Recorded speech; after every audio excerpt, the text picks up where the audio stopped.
ਪੰਜਾਬ ਦੀ ਧਰਤੀ ਦਾ ਸੂਰਮਾ ਆਮਦ ਖਾਂ ਖਰਲ। ਲਿਖਿਆਰ ਇਫਤਖਾਰ ਵੜੈਚ ਕਾਲਰਵੀ, ਆਵਾਜ਼ ਅਜਮਲ ਸਕੰਦਰੀ। 1857 ਦੀ ਜੰਗੇ ਆਜ਼ਾਦੀ ਬਰੇ ਸਗੀਰ ਦੀ ਤਵਾਰੀਖ ਦਾ ਇੱਕ ਬਹੁ ਮਾਣਯੋਗ ਬਾਬ ਏ। ਆਜ਼ਾਦੀ ਦੇ ਇਸ ਗੋਲ 'ਚ ਸਾਰੇ ਹਿੰਦ ਦੇ ਲੜੰਕਾਪਤੀ ਆਪਣੀ ਜੀਦਾਰੀ ਦੇ ਜ਼ੋਰ ਵਿਖਾਉਂਦੇ ਰਹੇ, ਪਰ ਜਦੋਂ ਇਹ ਲੜਾਈ 5 ਦਰਿਆਵਾਂ ਦੀ ਜੂਹ ਦੀਆਂ ਬਾਰਾਂ ਵਿੱਚ ਅਪੜੀ ਤੇ ਇਸ ਧਰਤੀ ਦਿਆਂ ਪੁੱਤਰਾਂ ਆਪਣੀਆਂ ਵੀ ਜਾਨਾਂ ਵਾਰੀਆਂ ਤੇ ਗੋਰੇ ਧਾੜੀਅਲ ਤੇ ਉਹਦੇ ਤਨਖਾਹੀਏ ਯੂਰਪੀ ਸਿਪਾਹੀਆਂ ਕੋਲੋਂ ਚੁਣ ਕੇ ਬਦਲਾ ਲਿਆ। 12 ਦੇ ਜੰਗਜੂ ਕਬੀਲਿਆਂ ਦੇ ਅਣਖੀਲੇ ਸਪੁੱਤਰਾਂ ਦੀ ਫੌਜ ਦਾ ਸਰਦਾਰ ਆਮਦ ਖਾਨ ਖਰਲ ਸੀ। ਰਾਵੀ ਤੇ ਬੜੇ ਵੱਡੇ ਰਾਠ ਵਸਦੇ ਨੇ, ਪਰ ਰਾਵੀ ਦੇ ਸਰਦਾਰ ਖਰਲ ਹੀ ਨੇ, ਹੋਰ ਕਈ ਨਹੀਂ। ਰਾਏ ਆਮਦ ਖਾਂ ਖਰਲ ਝਾਮਰੇ ਦਾ ਖਰਲ ਸੀ। 250 ਵਰੇ ਅਗਦੋਂ ਇਹ ਬਹੁ ਆਬਾਦ ਕਸਬਾ ਸੀ, ਪਰ ਅੱਜ ਕੱਲ੍ਹ ਤੇ ਵੇਖਣ ਵਿੱਚ ਨਿੱਕਾ ਜਿਹਾ ਹੀ ਲੱਗਦਾ ਏ।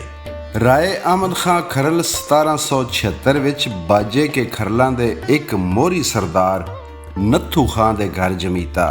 ਇਹ ਟੱਬਰ ਮੁੱਢੋਂ ਉਪੈਰੇ ਖਰਲ ਦੇ ਨਾਂ ਨਾਲ ਮਸ਼ਹੂਰ ਆਹਾ ਤੇ ਅੱਜ ਇਹ ਖਰਲ ਬਾਜੇ ਕੇ ਤੇ ਜਗਦੇ ਕੇ ਖਰਲ ਅਖਵਾਉਂਦੇ ਹਨ। ਦੱਸਦੇ ਨੇ ਭਈ ਇੱਕ ਵਾਰ ਰਾਏ ਸਾਹਿਬ ਦੀ ਵਾਲਦਾ ਇੱਕ ਅੱਲਾ ਲੋਕ ਹਜ਼ਰਤ ਖਾਕੀ ਸ਼ਾਹ ਕੋਲ ਗਏ। ਹਜ਼ਰਤ ਖਾਕੀ ਸ਼ਾਹ ਨੇ ਮਾਈ ਸਾਹਿਬਾ ਨੂੰ ਸਲਾਮ ਕੀਤਾ ਤੇ ਫਰਮਾਇਆ, ਮੈਂ ਸਲਾਮ ਤੈਨੂੰ ਨਹੀਂ ਕੀਤਾ, ਸਗੋਂ ਤੇਰੀ ਝੋਲੀ ਵਿੱਚ ਜਿਹੜਾ ਬਾਦਸ਼ਾਹ ਆਉਣ ਵਾਲਾ ਹੈ ਮੈਂ ਉਸ ਨੂੰ ਸਲਾਮ ਕੀਤਾ ਹੈ।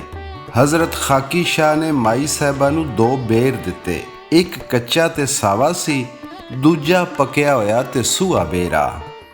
ਇਸ ਅਮਲ ਨਾਲ ਇਹ ਸੈਂਤ ਮਾਰੀ ਗਈ ਆਈ ਭਈ 2 ਪੁੱਤਰ ਹੋਣ ਦੇ, ਇੱਕ ਆਮ ਲੋਕਾਂ ਵਾਂਗਰਾਂ ਹੋਵੇਦਾ ਤੇ ਦੂਜਾ ਲੋਕਾਂ ਦੇ ਮਨਾਂ ਤੇ ਰਾਜ ਕਰਨ ਵਾਲਾ ਹੋਵੇਦਾ।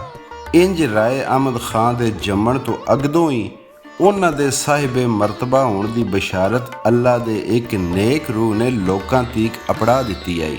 ਰਾਏ ਆਮਦ ਖਾਂ ਖਰਲ ਲੁਕਾਈ ਵਿੱਚ ਬਹੁ ਬਖਤਾਵਰ ਮਸ਼ਹੂਰ ਸਨ। ਆਪ ਜਿਹੜੇ ਵਿਹੜੇ ਵਿੱਚ ਪੈਰ ਧਰਦੇ, ਉਸ ਵਿਹੜੇ ਦੇ ਵਾਸੀਆਂ ਦੇ ਦਿਨ ਫਿਰ ਜਾਂਦੇ। ਜੰਗ ਸਮੇਂ ਆਮਦ ਖਾਂ ਖਰਲ ਕਈ ਛੋਰ ਛਰਾਟ ਨਾ ਆਹਾ, ਸਗੋਂ 80 ਵਰਿਆਂ ਦਾ ਇੱਕ ਬੁੱਢਾ ਸ਼ੇਰ ਤੇ ਅਣਖੀਲਾ ਮੁਜਹਿਦ ਸੀ। ਉਸ ਉਮਰੇ ਵੀ ਉਹ ਘੋੜੇ ਦੀ ਪਿੱਠ ਤੇ ਬਹਿ ਕੇ ਅੰਗਰੇਜ਼ਾਂ ਨੂੰ ਪੰਜਾਬੋਂ ਬਾਹਰ ਕੱਢਣ ਦਾ ਪਿੰਡੋਂ ਪਿੰਡ ਅੱਪੜ ਕੇ ਹੋਕਾ ਦੇ ਰਿਹਾ ਸੀ। ਸਾਰੀ ਜ਼ਿੰਦਗੀ ਖਰਲ ਦੇ ਥੱਲੇ ਘੋੜੀ ਤੇ ਹੱਥ ਵਿੱਚ ਸਾਂਗ ਰਹੀ ਏ। ਅੰਗਰੇਜ਼ ਖਲਾਤ ਦੇਸ ਆਜ਼ਾਦੀ ਦੀ ਇਸ ਜੰਗ ਵਿੱਚ ਖਰਲ ਸਰਦਾਰ ਦੀ ਆਵਾਜ਼ ਤੇ ਵਾਣੀ ਵਾਲਾ ਫਤਿਆਣਿਆਂ ਤਰਹਾਣਿਆਂ ਕਾਠਿਆਂ ਲੱਬੈਕ ਆਖਿਆ। ਠੱਟੀ ਬਾਲਾ ਰਾਜਾ ਤਹਿਸੀਲ ਚਨਿਓਟ ਜ਼ਿਲ੍ਹਾ ਜੰਗ ਵਿੱਚ ਫਤਿਹ ਸ਼ਾਹ ਪੀਰ ਸਾਹਿਬ ਕੋਲ ਇੱਕ ਚੰਗੀ ਨਸਲ ਦੀ ਘੋੜੀ ਸੀ। ਫਰੰਗੀਏ ਪੀਰ ਕੋਲੋਂ ਘੋੜੀ ਮੰਗੀ, ਪਰ ਪੀਰ ਫਤਿਹ ਸ਼ਾਹ ਉਹ ਘੋੜੀ ਝਾਮਰੇ ਖਰਲਾਂ ਦੇ ਸਰਦਾਰ ਆਮਦ ਖਾਂ ਖਰਲ ਕੋਲ ਲੈ ਆਇਆ। ਬਰਕਲੇ ਅੰਗਰੇਜ਼ ਨੂੰ ਪਤਾ ਲੱਗਿਆ ਤੇ ਉਸ ਉਹ ਘੋੜੀ ਆਮਦ ਖਾਂ ਦੇ ਡੇਰੇ 'ਚੋਂ ਆਣ ਫੜ ਲਈ। ਆਮਦ ਖਾਂ ਖਰਲ ਨੂੰ ਇਸ ਗੱਲ ਦਾ ਬਹੁ ਵਟ ਚੜਿਆ। ਰਾਏ ਆਮਦ ਖਾਂ ਦੀ ਪੱਗ ਰਾਵੀ ਦੇ ਵਟੂਆਂ ਦੇ ਮੋਹਰੀ ਬਾਲਕ ਵਟੂ ਨਾਲ ਵੱਟੀ ਹੋਈ ਆਈ। ਆਮਦ ਖਾਂ ਬਾਲਕ ਕੋਲ ਲਗਾ ਗਿਆ ਤੇ ਸਾਰੀ ਗੱਲ ਕਥ ਖੋਲ ਕੇ ਦੱਸੀ। ਮਲਕ ਬਾਲਕ ਵਟੂ ਯਾਰੀ ਦਾ ਹੱਕ ਅਦਾ ਕਰਦਿਆਂ ਹੋਇਆਂ ਉਸ ਦੇ ਨਾਲ ਮੋਢਾ ਜੋੜ ਕੇ ਖਲੋ ਗਿਆ। ਇੰਜ ਅੰਗਰੇਜ਼ ਦੇ ਖਿਲਾਫ ਜੰਗ ਦੀ ਮੋਹਰ ਵਟੂਆਂ ਤੇ ਖਰਲਾਂ ਹੀ ਕੀਤੀ। ਆਮਦ ਖਾਂ ਦੇ ਕੁਝ ਪੁਰਾਣੇ ਜਾਣੂ ਫਦੀਤੇ ਗਏ ਸਨ। ਜੇਲ੍ਹ ਦਾ ਦਰੋਗਾ ਵੀ ਖਰਲ ਸਰਦਾਰ ਦੀ ਵਾਹ ਸਾਰੀ ਹਿਆ ਕਰਦਾ ਸੀ। ਇੱਥੇ ਆਮਦ ਖਾਂ ਕੈਦੀਆਂ ਦੇ ਆਗੂਆਂ ਚਾਵਾ ਵਟੂ, ਸਰਦਾਰ ਭੋਜੂਆਣਾ, ਠੋਬਾ ਰਜੋਕਾ ਤੇ ਨੱਥੂ ਪਰੋਕਾ ਨਾਲ ਜੇਲ੍ਹ ਵੱਢਣ ਦੀ ਸਲਾਹ ਸੂਤਰ ਕੀਤੀ। 20 ਜੂਨ 1857 ਨੂੰ ਡਿਪਟੀ ਕਮਿਸ਼ਨਰ ਤੇ ਬਰਕਲੇ ਨੇ ਗੁਗੀਰਾ ਜੇਲ੍ਹ ਦਾ ਦੌਰਾ ਕੀਤਾ ਤੇ ਬੰਦੀਵਾਨਾਂ ਕੋਲੋਂ ਆਮਦ ਖਾਂ ਦੀਆਂ ਦਿੱਤੀਆਂ ਹੋਈਆਂ ਸ਼ੈਵਾਂ, ਮਠਿਆਈ, ਗੁੜ ਤੇ ਤਮਾਕੂ ਨਿਕਲਿਆ। ਇਸ ਕਾਰਨ ਜੇਲ੍ਹ ਦੇ ਦਰੋਗੇ ਹਸ਼ਮਤ ਅਲੀ ਨੂੰ ਨੌਕਰੀਓਂ ਕੱਢ ਦਿੱਤਾ ਗਿਆ। 27 ਜੁਲਾਈ ਦੀ ਰਾਤ ਨੂੰ ਠੋਬਾ ਰਜੋਕਾ ਜੇਲ੍ਹ ਗੁਗੀਰਾ ਦੀ ਕੰਧ ਤੇ ਚੜ੍ਹ ਗਿਆ ਤੇ ਚਾਵੇ ਵਟੂ ਨੇ ਥੱਲਿਓ ਬੰਦੇ 'ਚ ਆ ਕੇ ਫੜਾਣੇ ਸ਼ੁਰੂ ਕਰ ਦਿੱਤੇ। ਇੱਕ ਸਵਾਣੀ ਵੀ ਬਾਹਰ ਜਾਣ ਦੀ ਅੜੀ ਕੀਤੀ। ਉਸ ਦੇ ਕੁੱਛੜ ਇੱਕ ਬਾਲ ਵੀ ਐਸੀ। ਜਦੋਂ ਚਾਵੇ ਵਟੂ ਸਵਾਣੀ ਨੂੰ ਕੰਧ ਤੇ ਚੜਾਇਆ ਤੇ ਉਹਦਾ ਬਲੂੰਗੜਾ ਰੋਣ ਲੱਗ ਪਿਆ। ਫਰੰਗੀ ਨੂੰ ਕਾਕੇ ਦੇ ਰੋਣ ਨਾਲ ਲਾਦ ਹੋ ਗਈ ਤੇ ਉਹਨੇ ਗੋਲੀ ਚਲਾ ਦਿੱਤੀ। ਸਰਕਾਰੀ ਰਿਕਾਰਡ ਮੁਜਬ ਇਸ ਜੇਲ੍ਹ ਹਾਦਸੇ ਵਿੱਚ 51 ਨਾਬਰ ਮਾਰੇ ਗਏ, ਪਰ ਇੱਕ ਜੂਹੀ ਰਵਾਇਤ ਦੇ ਮੁਤਾਬਕ ਇਸ ਕਾਂਡ ਸਮੇਂ 145 ਬੰਦੀਵਾਨ ਸ਼ਹੀਦ ਹੋਏ, ਜਿਨ੍ਹਾਂ ਦੀਆਂ ਲੋਥਾਂ ਨੂੰ ਗੁਗੀਰਾ ਜੇਲ੍ਹ ਦੇ ਲਾਗੇ ਇੱਕ ਪੁਰਾਣੇ ਖੂਹ ਬਾਗੜ ਕੀ ਡਲ ਵਿੱਚ ਸੱਟ ਦਿੱਤਾ ਗਿਆ।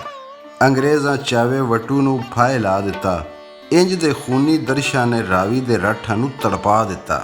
ਜੇਲ੍ਹ ਟੁੱਟਣ ਤੋਂ ਪਹਿਲਾਂ 8 ਜੁਲਾਈ ਨੂੰ ਪਾਕਪਤਨ ਦੇ ਇੱਕ ਪਿੰਡ ਲੱਖੋਕੇ ਦੇ ਜੂਹੀਆ ਕਬੀਲੇ ਨੇ ਅੰਗਰੇਜ਼ ਨੂੰ ਲਗਾਨ ਦੇਣ ਤੋਂ ਨਾਬਰੀ ਕਰ ਦਿੱਤੀ।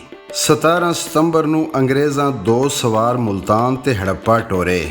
ਅਕਬਰ ਪਿੰਡ ਕੋਲੋਂ ਬਰਕਲੇ ਨੂੰ ਸੂਹ ਲੱਭਦੀ ਰਹੀ। ਬਰਕਲੇ ਨੇ ਇੱਕ ਦਸਤਾ ਅਕਬਰ ਪਿੰਡ ਦੇ ਬਚਾਅ ਲਈ ਟੋਰਿਆ। ਲਾਹੌਰੋਂ ਲੈਫਟੀਨੈਂਟ ਚੈਸਟਰ ਸਿੱਖਾਂ ਦੀ ਇੱਕ ਪਲਟਨ 1st ਸਿੱਖ ਕੈਵਲਰੀ ਲੈ ਕੇ ਗੁਗੀਰਾ ਅਪੜਿਆ। 19 ਸਤੰਬਰ ਨੂੰ ਮੁਜਾਹਿਦਾਂ ਦੀ ਗਿਣਤੀ 20,000 ਦੇ ਲਾਗੇ ਪੁੱਜ ਗਈ। ਉਸ ਦਿਹਾੜੇ ਵੱਟੂ ਟਾਬਰੀ ਦੀ ਗਿਣਤੀ ਸਭ ਤੋਂ ਵਧੀਆ ਆਈ। ਮੁਜਾਹਿਦ ਬਾਰ ਵਿੱਚ ਛੁਪ ਛੁਪਾ ਕੇ ਗੁਗੀਰਾ ਵੱਲ ਟੁਰ ਪਏ। ਅੰਗਰੇਜ਼ਾਂ ਨੂੰ ਇਸ ਗੱਲ ਦੀ ਸਾਰ ਸੀ ਜਦੋਂ ਹਾਠਾਂ ਗੁਗੀਰਾ ਕੋਲ ਅਪੜੀਆਂ ਤੇ ਉਹਨਾਂ ਤੇ ਤੋਪਾਂ ਦੇ ਗੋਲੇ ਵਸਣ ਲੱਗ ਪਏ। ਉਸ ਦਿਹਾੜੇ ਫਿਰੰਗੀ ਦਾ ਢੇਰ ਗੋਲਾ ਬਰੂਦ ਅਜ਼ਾਏ ਗਿਆ। ਬਾਰ ਦੇ ਪੁੱਤਰ ਗਸ਼ਕੋਰੀਆਂ ਕੋਲ ਲੁਕ ਗਏ, ਜਿੱਥੇ ਇੱਕ ਪੁਰਾਣਾ ਖੂਹ ਸੀ। ਇਸ ਥਾਂ ਨੂੰ ਨੂਰੇ ਕੀ ਡਲ ਆਖਿਆ ਜਾਂਦਾ ਸੀ। ਅੰਗਰੇਜ਼ ਗੁਗੀਰਾ ਛੱਡ ਕੇ ਕਪਤਾਨ ਬਲੈਕ ਤੇ ਲੈਫਟੀਨੈਂਟ ਚੈਸਟਰ ਦੀ ਅਗਵਾਈ ਵਿੱਚ ਅੱਗੇ ਵਧੇ। ਖਿੰਗਰਾਂ ਵਾਲੇ ਪੁਲ ਤੇ ਮਸਤਾ ਪਰੋਕਾ ਖਰਲ ਉਹਨਾਂ ਨੂੰ ਵੇਖ ਕੇ ਮੁਜਾਹਿਦਾਂ ਵੱਲ ਨੱਠਾ ਤੇ ਉਹਨਾਂ ਨੂੰ ਅੰਗਰੇਜ਼ਾਂ ਦੇ ਆਉਣ ਦੀ ਦੱਸ ਪਾਈ। 4 ਸੂਰਮੇ, ਬਾਲਕ ਵੱਟੂ, ਤਰੇਜ ਮਮੂਰੇ ਦਾ ਵੱਟੂ, ਮੁਤੱਲੀ ਪਠਾਣੇ ਦਾ ਵੱਟੂ ਤੇ ਕੱਲੂ ਜੰਜੂਆ ਘੋੜੀਆਂ ਤੇ ਚੜ੍ਹ ਕੇ ਅੰਗਰੇਜ਼ਾਂ ਦੀ ਕੈੜ ਲੈਣ ਗਏ। ਜਦੋਂ ਸੂਰਮੇ ਸੁਕਰਾਵੇ ਵਾਲੇ ਟਿੱਬਿਆਂ ਤੇ ਅਪੜੇ ਤੇ ਅੱਗੋਂ ਅੰਗਰੇਜ਼ ਫੌਜਾਂ ਆ ਰਹੀਆਂ ਸਨ, ਉਹਨਾਂ ਪਿਛਾਂ ਜਾ ਕੇ ਦੱਸਿਆ ਕਿ ਮੁਜਾਹਿਦ ਜੰਗ ਲਈ ਤਿਆਰ ਹੋ ਗਏ। ਅੰਗਰੇਜ਼ਾਂ ਨੂੰ ਵੇਂਦਿਆਂ ਸਾਰ ਸਾਰਾ ਜੰਗਲ ਬੇਲਾ ਅੱਲਾਹੁ ਅਕਬਰ ਤੇ ਯਾ ਅਲੀ ਦੇ ਨਾਰਿਆਂ ਨਾਲ ਗੂੰਜਣ ਲੱਗ ਪਿਆ। ਉਸ ਡੰਗ ਫਰੰਗੀ ਦੇ ਸੰਗ ਗੱਦਾਰ ਮੁਸਲਮਾਨ ਤੇ ਸਿੱਖ ਫੌਜ ਵੀ ਸੀ। ਮੁਜਾਹਿਦਾਂ ਦਾ ਪਹਿਲਾ ਯੁੱਧ ਕਪਤਾਨ ਬਲੈਕ ਨਾਲ ਮਚਿਆ। ਤੋਪਾਂ ਤੇ ਬੰਦੂਕਾਂ ਤੋਂ ਗੰਡਾਸੇ ਤੇ ਸਾਂਗਾਂ ਵੱਧ ਗਈਆਂ। ਬਲੈਕ ਆਪਣਾ ਇੱਕ ਰਿਸਾਲਦਾਰ ਤੇ ਢੇਰ ਸਾਰੇ ਫੌਜੀ ਮਰਵਾ ਕੇ ਨਸ ਗਿਆ। ਚੈਸਟਰ ਦੇ ਆਉਣ ਨਾਲ ਦੂਜੀ ਵਾਰੀ ਲੜਾਈ ਛੋਈ ਗਈ। ਦੌਲਿਓਂ ਰੱਜ ਖੜਾਕ ਹੋਇਆ। ਪੰਜਾਬ ਦੇ ਵਰਿਆਮਾ ਆਪਣੀ ਮਿੱਟੀ ਤੇ ਕੌਮ ਦਾ ਮਾਣ ਰੱਖਣ ਦਾ ਹੱਕ ਅਦਾ ਕੀਤਾ। ਬਲੈਕ ਤੇ ਚੈਸਟਰ ਦੀਆਂ ਫੌਜਾਂ ਨੂੰ ਪਿਛਾਂ ਨੱਸਣਾ ਪੈ ਗਿਆ। ਇੰਨੇ ਚਿਰ ਨੂੰ ਕਪਤਾਨ ਮਿਚਲ ਹੋਰ ਫੌਜ ਲੈ ਕੇ ਅਪੜ ਗਿਆ। ਲੜਾਈ ਮੁੜ ਪੂਰਿਆਂ ਜ਼ੋਰਾਂ ਨਾਲ ਹੋਣ ਲੱਗ ਪਈ। ਪੰਜਾਬ ਦੇ ਕਜ਼ਾਕ ਏਡੀ ਜੀਦਾਰੀ ਨਾਲ ਲੜੇ ਕਿ ਸਦੀਆਂ ਤੀਕਰ ਖਲਕਤ ਚੇਤੇ ਰਖਸੀ। ਕੋਈ 100 ਫੌਜੀ ਮਾਰੇ ਗਏ।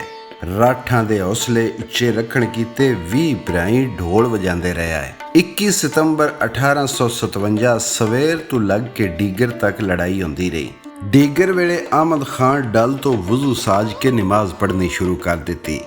ਦਾੜਾ ਸਿੰਘ ਤੇ ਖੇਮ ਸਿੰਘ ਬੇਦੀ ਅੰਗਰੇਜ਼ਾਂ ਨਾਲ ਉੱਥੇ ਅਪੜ ਗਏ। ਉਹਨਾਂ ਅਹਿਮਦ ਖਾਨ ਦੀ ਪਛਾਣ ਕਰਾਈ ਤੇ ਅੰਗਰੇਜ਼ਾਂ ਦੇ ਇੱਕ ਪਾਲਤੂ ਕੁੱਤੇ ਗੁਲਾਬ ਬੇਦੀ ਨੇ ਅਹਿਮਦ ਖਾਨ ਨੂੰ ਗੋਲੀ ਮਾਰ ਕੇ ਸ਼ਹੀਦ ਕਰ ਦਿੱਤਾ। ਆਖਦੇ ਨੇ ਜਦੋਂ ਰਾਏ ਅਹਿਮਦ ਖਾਨ ਖਰਲ ਦਾ ਸਿਰ ਸਜਦੇ ਵਿੱਚ ਗਿਆ ਸੀ ਤੇ ਗੁਲਾਬ ਰਾਏ ਬੇਦੀ ਨੇ ਉਹਨੂੰ ਗੋਲੀ ਮਾਰ ਦਿੱਤੀ। ਇਸ ਲੜਾਈ ਦੇ ਮਗਰੋਂ ਇੱਕ ਵਾਰੀ ਸਾਰੇ ਮੁਜਾਹਿਦ ਖਿਲਰ ਪੁਲਰ ਗਏ। ਅਹਿਮਦ ਖਾਨ ਖਰਲ ਦੀ ਸ਼ਹਾਦਤ ਦੀ ਖਬਰ ਸਾਰੇ ਕਬੀਲਿਆਂ ਦੇ ਕੰਨਾਂ ਵਿੱਚ ਅਪੜੀ ਤੇ ਉਹ ਗਮ ਤੇ ਗੁੱਸੇ ਨਾਲ ਬੇਕਾਬੂ ਹੋ ਗਏ। ਕੌੜੇ ਸ਼ਾਹ ਦੇ ਜੰਗਲ ਵਿੱਚ ਤਰਹਾਣਿਆਂ, ਫਤਿਆਣਿਆਂ ਤੇ ਮਰਦਾਣਿਆਂ ਦਾ ਇਕੱਠ ਜੁੜਿਆ। ਬਰਕਲੇ ਕੌੜੇ ਸ਼ਾਹ ਦੀ ਰਾਖੀ ਵਾਸਤੇ ਇੱਕ ਦਸਤਾ ਛੱਡ ਕੇ ਆਪ ਮੁਹੰਮਦਪੁਰ ਵੱਲ ਜਾ ਰਿਹਾ ਸੀ। ਉਸ ਢੋਲ ਦੀ ਆਵਾਜ਼ ਸੁਣ ਕੇ ਸਵਾਰਾਂ ਦਾ ਇੱਕ ਦਸਤਾ ਉੱਧਰ ਟੋਰਿਆ। ਮੁਜਾਹਿਦਾਂ ਸਵਾਰਾਂ ਦੇ ਉਸ ਦਸਤੇ ਤੇ ਹੱਲਾ ਬੋਲ ਦਿੱਤਾ। ਇੱਥੇ ਗੋਰੇ ਦਾ ਵਾਹਵਾ ਜਾਨੀ ਨੁਕਸਾਨ ਹੋਇਆ ਤੇ ਮੁਜਾਹਿਦ ਖਿਲਰ ਪੁਲਰ ਗਏ। 22 ਸਤੰਬਰ ਨੂੰ ਵੱਟੂ, ਮਰਦਾਣੇ, ਫਤਿਆਣੇ, ਭਰਵਾਣੇ, ਵਾਣੀਵਾਲ ਤੇ ਬਗੀਲੇ ਇਕੱਠੇ ਹੋ ਕੇ ਕੌੜੇ ਸ਼ਾਹ ਕੋਲ ਪੜ ਗਏ। ਮੋਰੀ ਸਿਲਾਬਤ, ਵਲੀਦਾਦ, ਬਾਲਕ ਵੱਟੂ ਤੇ ਮੁਰਾਦ ਫਤਿਆਣਾ ਸੀ। ਸਵੇਰੇ ਬਰਕਲੀ ਨੂੰ ਮੁਜਾਹਿਦਾਂ ਦੇ ਇਸ ਇਕੱਠ ਦੀ ਸੂਹ ਲੱਗੀ। ਚੌੜੀ ਢੋਲ ਵੱਜਦੇ ਪਏ ਸਨ ਤੇ ਨਾਬਰ ਲੜਨ ਕੀਤੇ ਪੂਰੇ ਟਿਲ ਤੇ ਹੱਠ ਨਾਲ ਤਿਆਰ ਸਨ। ਬਰਕਲੀ ਵੀ ਆਪਣਾ ਮੂੰਹ ਉਸ ਪਾਸੇ ਕੀਤਾ ਤੇ ਰਾਹ ਵਿੱਚ ਮਰਦਾਣਿਆਂ ਦੀ ਇੱਕ ਟੋਲੀ ਨਾਲ ਟਕਰਾ ਹੋਇਆ, ਪਰ ਬਗੈਰ ਕਿਸੇ ਨੁਕਸਾਨ ਦੇ ਅਗਾਂਹ ਵੱਧ ਗਿਆ। ਬਰਕਲੀ ਅੱਗੇ ਦਰਿਆ ਵੱਲ ਨਿਕਲ ਗਿਆ। ਇੱਥੇ ਰਾਵੀ ਦੇ ਰਾਠ ਪੁੱਤਰ ਲੁਕੇ ਹੋਏ ਸਨ। ਉਹਨਾਂ ਜੀਦਾਰਾਂ ਬਰਕਲੀ ਤੇ ਹੱਲਾ ਬੋਲ ਦਿੱਤਾ ਤੇ ਫੌਜੀ ਮਾਰਨੇ ਸ਼ੁਰੂ ਕਰ ਦਿੱਤੇ। ਬਰਕਲੀ ਦੇ ਘੋੜੇ ਨੂੰ ਮਲਕ ਬਾਲਕ ਵੱਟੂ ਨੇ ਨੱਪ ਲਿਆ ਤੇ ਮੁਰਾਦ ਫਤਿਆਣੇ ਸੱਟ ਮਾਰ ਕੇ ਬਰਕਲੀ ਦੀ ਵੱਖੀ ਪਾੜ ਦਿੱਤੀ ਤੇ ਘੋੜੇ ਤੋਂ ਥੱਲੇ ਸੱਟ ਦਿੱਤਾ। ਸੋਝੇ ਬਦਰੂ ਨੇ ਮਾਰ ਕੇ ਡਾਂਗਾ ਬਰਕਲੀ ਨੂੰ ਖਿੱਦੂ ਕਰ ਛੱਡਿਆ। ਆਖੇ ਮੁਰਾਦ ਫਿਤਿਆਣਾ ਸਾਵੀ ਤੈਨੂੰ ਫੇਰਾਂ ਨਿਤ ਖਰਖਰੇ ਤੇ ਦੇਵਾਂ ਖੰਡ ਨਿਹਾਰੀ। ਇੱਕ ਵਾਰੀ ਲੈ ਚੱਲ ਅੰਗਰੇਜ਼ ਬਰਕਲੀ ਤੇ ਮੈਂ ਵੇਖਾਂ ਉਸ ਦੀ ਬੱਗੀ ਕਾਲੀ। ਸਾਵੀ ਆਖਿਆ ਤੂੰ ਕਰ ਬਿਸਮਿਲ੍ਲਾ ਧਰ ਪੈਰ ਰਕਾਬੇ ਮੈਂ ਜਾਸਾਂ ਮਾਰ ਉਡਾਰੀ। ਅੰਗਰੇਜ਼ ਦਾ ਕੁੱਲਾ ਢਹਿ ਗਿਆ ਸੁਨਹਿਰੀ ਤੇ ਮੁੜ ਹਣਿਓ ਕੱਢ ਬਰਕਲੀ ਨੂੰ ਸਟਿਉਸ ਜਿਉ ਮੱਟ ਵਿੱਚੋਂ ਲੱਛਾ ਲੈਂਦਾ ਝੋਲ ਲਿਲਾਰੀ। ਸ਼ਾਬਸ਼ ਗੱਤੋ ਸੋਝੇ ਭਦਰੂ ਨੂੰ ਜਿਸ ਢਾਂਦੇ ਨੂੰ ਡਾਂਗ ਚਾ ਮਾਰੀ। ਡਾਂਗਾਂ ਦਾ ਗੁਕਾਰ ਇੰਜ ਆਵੇ ਜਿਉਂ ਤਾਮੇ ਤੇ ਲਾਂਦੀ ਏ ਬਾਰੀ। ਤੇ ਖਿੱਦੂ ਕਰ ਅੰਗਰੇਜ਼ ਸਟਿਉਸ ਪਿਓ ਦਾਦੇ ਦੀ ਪੀੜੀ ਸੁਤਾਰੀ। ਰਾਵੀ ਦੀ ਮਣ ਤੇ ਰਾਠ ਧੰਤਰ ਸੁਣੀਂਦਾ ਪੁੱਤਰ ਦਲੇਲ ਦਾ। ਜਿਸ ਦੂ ਨਾਰੀ ਦਾ ਦੂਲਾ ਮਾਰਿਆ ਸੁੰਝ ਕੀਤੁਸ ਕਚਾਰੀ। ਵਲੀ ਦਾਦ ਮਰਦਾਨਾ ਆਖੇ ਅਸੀਂ ਰਾਜ਼ੀ ਵੱਗੇ ਜਾਣੇ ਆਈ। ਕਾਫਰ ਮਾਰ ਦੁਪਾਰੀ ਖੁਸ਼ ਵਸੇ ਉਹ ਦੇਸ ਸਾਡਿਆ। ਬਰਕਲੀ ਨੂੰ ਕਤਲ ਕਰਕੇ ਮੁਜਾਹਿਦਾਂ ਆਪਣੇ ਸਰਦਾਰ ਅਹਿਮਦ ਖਾਂ ਖਰਲ ਦੀ ਸ਼ਹਾਦਤ ਦਾ ਬਦਲਾ ਲੈ ਲਿਆ।